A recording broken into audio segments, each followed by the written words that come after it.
Is online info on the money or off the mark? Coming up on SCMP Property.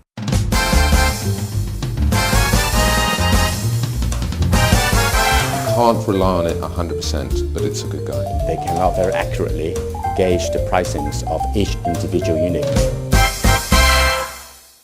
The internet is full of essential advice, but whether you can trust everything you see on the net is a whole other story. Sites which advertise property prices and rent should be treated with a healthy dose of skepticism. One viewer wonders whether he can dabble in the property market from the safety of his desktop. He writes, how reliable are online sources for gauging property prices and rent? Our first expert believes that while online sites can be a pretty useful guide, they probably aren't the most accurate of barometers. They're a good guide, and Hong Kong's fantastic because you do get the recorded transactional prices. And these are available either through public domains but also through subscribing to some of the websites. They're good guides. They are the registered price though, and therefore some of the deals are not totally at arm's length. There could be special purchases involved. There could be other types of transactions involved in a deal.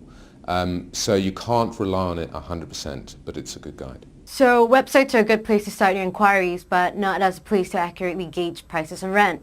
Will expert two's verdict be any more optimistic? One has to be very careful looking into these figures, because in some cases this figure actually do not include, say in the case of sales, they do not include whether the sales include a car park or a garden terrace, that type of thing. And in terms of leasing, and again sometimes those figure does not reflect any rent-free situation or provisions within the lease.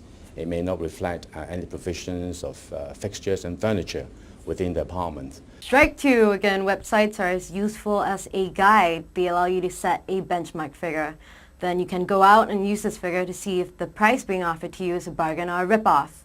When viewing figures, you should use your own judgment. What is known as headline rent, and also there could be side agreement to sale and purchase agreements, so that certain specific conditions in a particular deal is hidden from the public disclosure. 3 strikes and the verdicts are in. It seems like you should only trust online sources as much as you should trust lawyers and politicians.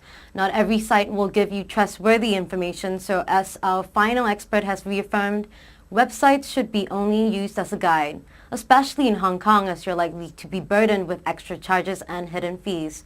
Online sites are trying to sell you something, just like everyone else. So don't be surprised if the quoted fees are too low to be true. That's all for this week. This is Lena Lim.